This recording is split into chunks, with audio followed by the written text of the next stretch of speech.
Stella stayed frozen. The shock of her words deepened at every moment. The man in whom she had entrusted her heart and her dreams now admitted to having used her money to prepare her marriage with another woman. She struggled to keep her calm, but the situation only got worse. Joseph continued, "But could you please make a wedding cake for my union with Ada? Your cakes are always special, and I promise you I will pay you after the wedding." Stella remained there, motionless, unable to believe what she heard. The man who had promised her mountains and wonders for 8 long years now asked her to prepare a cake for her own wedding with another woman. Friends, this story may make your emotions vibrate.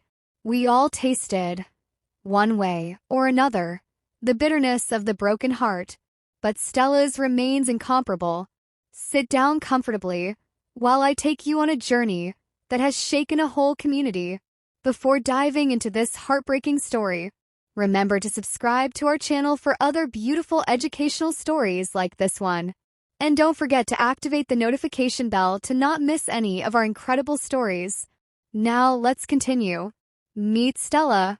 Stella was famous in her town of Marua for her exceptional pastry skills. Her cakes, especially her wedding cakes, were true masterpieces that left everyone in awe. Every wedding she accompanied became a memorable event, not only for the married, but also for all the guests who enjoyed these delicious creations. Stella's pastry shop was a symbol of love and celebration, and she put her heart into every cake she made.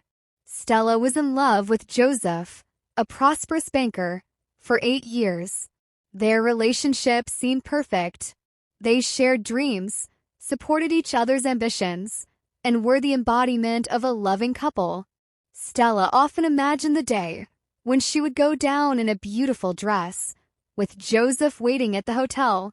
However, over the years, Joseph always found excuses to delay their marriage. He claimed that the work was too demanding, that he needed more time to save for a perfect marriage, or that the moment was simply not the right one. Comprehensive and patient, Stella believed in the promises of her beautiful Joseph and continued to wait, hoping that one day he would finally become a husband and wife. Despite her professional success and the joy she brought to countless marriages, Stella's dream of marrying remained unsatisfied. She had everything a man could wish for: kindness, talent, beauty, and loyalty. But each year that passed brought with it a growing feeling of doubt and disappointment. One evening, Stella approached Joseph with the same subject. "My love, it's been 8 long years. You know I love you so much, and I want to spend the rest of my life with you. Please, let's set a date. I'm even ready to cover all the expenses of the wedding, if that's what keeps us." She quickly continues by saying, "Come and meet my family. Let's start our future together." Joseph, still persuasive, replied, "You know I love you too, but it's not the right time. My uncle's sister has just died. We can't celebrate when my family is in mourning. It would be disrespectful. But, darling, we could plan the wedding in a few months. This will give everyone time to mourn. We don't need to rush, but we need to move forward." Stella retorted, "Please meet my family. It's important to me, baby." "I understand," said Joseph, "but these things take time. It wouldn't seem right to start planning a marriage now. Let's give ourselves a little more time, okay? To preserve peace." Stella said to him, "Very well, my dear, no problem, if you think it's the best." A few weeks later, Stella decided to surprise Joseph, who was on leave from work. She thought it would be the perfect time to spend time together. With a light heart and a smile on her lips, she headed to Joseph's apartment. Using the double key Joseph had given her, Stella opened the door and entered. As she approached their room, she heard laughter. The laughter of Joseph mixed with the voice of a woman. Confused, she pushed the door and stared at the scene in front of her. Joseph was sitting on the bed, talking and laughing happily with a beautiful young woman. This scene broke Stella's heart in 1,000 pieces. Fighting to hold back her tears, she entered the room. "What's going on here?" Joseph's face became livid by seeing the pain in Stella's eyes. He quickly got up, looking for the right words. Stella, I can explain to you. It's not what you think, Joseph said, trying to hold back Stella. Before Joseph could continue, the young woman, Ada, got up and looked at Stella with a narco-ish smile. Oh, so you are Stella, the little friend who is always waiting. Well, let me tell you that Joseph and I have been seeing each other for a moment now. He told me everything about you. It seems that you are wasting your time, she said, by showing and touching his rounded belly. Stella felt a mixture of anger and despair as she turned to Joseph. Is it true, darling? After all this time. How could you do this to me? Stella, I'm sorry. I never wanted you to take it that way. I didn't know how to tell you, said Joseph, with his eyes lowered, unable to hold back Stella's gaze. Ada, with an arrogant look, added, You should have seen him coming. You're so naive. Stella's eyes filled with tears. I trusted you, Joseph. I waited for you.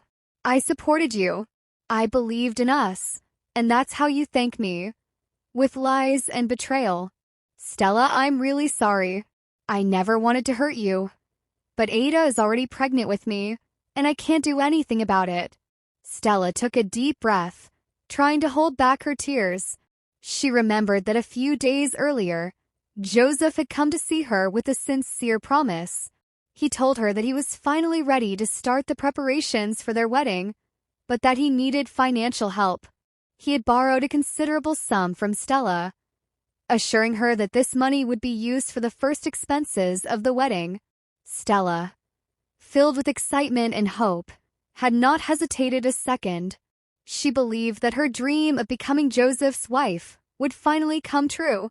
By giving her all her savings, she imagined the magnificent wedding they would have, the beginning of their lives together, and the happiness that awaited them. But this sunny afternoon, when she left Joseph's apartment, her heart broken by her betrayal, the reality struck her with full force. The money she had lent her, the confidence she had placed in him, all of this was part of a cruel deception. Stella understood that she had been not only emotionally exploited, but also financially. The betrayal was even more profound because Joseph had used his love and his hopes against her. 2 days later, Joseph went to Stella's bakery. The air was eyes filled with despair as they approached her. Stella, please, I am so sorry.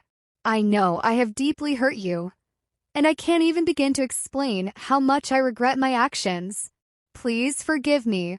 Stella, still in shock at her betrayal, remained silent, not knowing what to say, and she could not understand how the man she had loved for 8 years could have cheated on her so cruelly.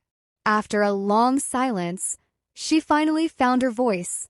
Joseph, I want you to give me the money I lent you. We are no longer together, and I need to move on. He began to beg.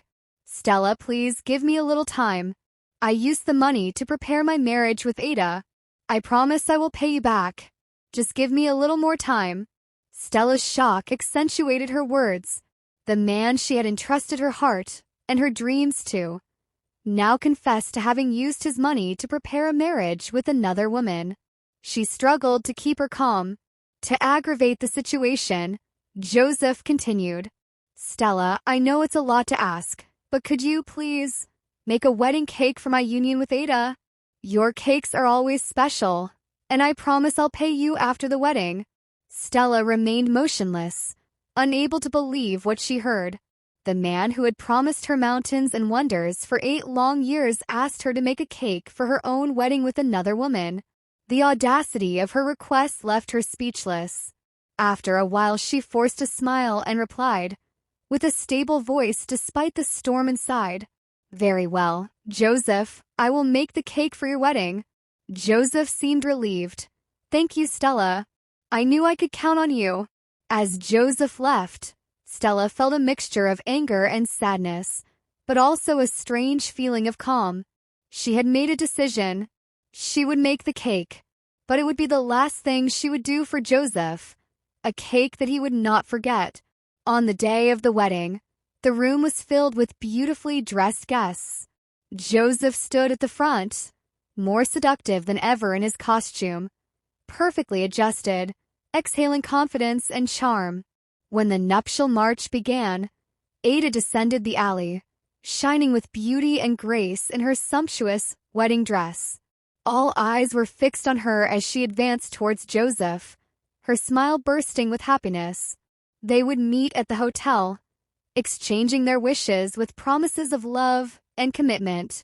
The ceremony was concluded with the applause and the acclaims of the guests, and the newly married, now officially married women, would lead the procession to the reception room. The space was decorated exquisitely, with flowers and lights creating a magical scene. The grand wedding cake was a masterpiece, a magnificent creation, a witness to Stella's exceptional talent. When Joseph and Ada approached the cake for the traditional cuttings, the guests admired its complex design and elegance. Joseph took the knife, ready to make the first cut. He stopped for a moment, his thoughts briefly drifting towards the woman who had made this masterpiece, the woman whose heart he had broken. Ada, noticing his hesitation, gave him a light stroke of the elbow, and he quickly took the ceremony back, cutting the cake and giving a piece to his new wife. A few minutes after the couple had taken their first bite of the cake, a piercing cry resounded in the room. Joseph and Ada, the pain in their stomach, their faces distorted by agony. The guests looked horrified as they both began to vomit profusely. The panic spread like a train of powder, and the party hall, once joyful, fell into chaos. People rushed to their rescue, but it was obvious that something terrible had happened. Someone called an ambulance, and in a few minutes, the ambulance men arrived to take Joseph and Ada to the hospital. At the hospital, the medical team worked frantically to save the couple, but it was too late. Joseph and Ada were declared dead at their arrival, their bodies unable to resist severe poisoning. The news spread quickly, plunging everyone into a state of shock and sadness. Back to the wedding hall, the guests were in shock, whispering between them and trying to understand the tragic twist of events. The magnificent wedding, which had begun with so many promises, had ended in devastation and loss. Stella, who had already left the place, was aware of the tragic outcome. The authorities launched an investigation into the incident, examining every detail of the wedding, including the cake, determined to discover the truth. They collected samples of the wedding cake and the wine and sent them to the laboratory for analysis. The results confirmed their worst fears. The cake had been poisoned. With this revelation, the authorities knew that it had to act quickly. They went to Stella's house, knocking on the door in a hurry. Without getting any answer, they went to the door, fearing the worst. Inside, they found Stella sitting on her sofa, a piece of cake in front of her. She was about to take a bite to put an end to her days, when one of the investigators rushed forward, knocking on the cake in her hand. Stella, struck by the gravity of his actions and the pain that had pushed him into such a dark place, he found himself in front of the court and pleaded guilty to the accusations, tears running down his face. She told with emotion how Joseph had broken his heart and betrayed his trust after 8 long years of devotion. The audience room was silent, while the judge listened to his sincere narration. When she finished, he took a moment to address all those present. This case is a tragic reminder of the consequences of betrayal and grief. Although Stella's actions are unforgivable, they reflect the deep pain she endured. I put in place all those who are here today. Do not take the law into your own hands.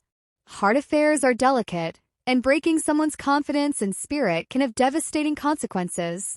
He made a pause, looking around the room to make sure that his words were understood. Young men and women, be careful when you deal with heart issues. Do not intentionally break someone's heart and trust, because it can make the worst of them. Relations must be based on mutual respect and honesty. If a relationship does not work, recognize it and leave gently. Do not waste your time and your youth with someone who does not care about you. Turning to Stella, the judge softened his expression slightly.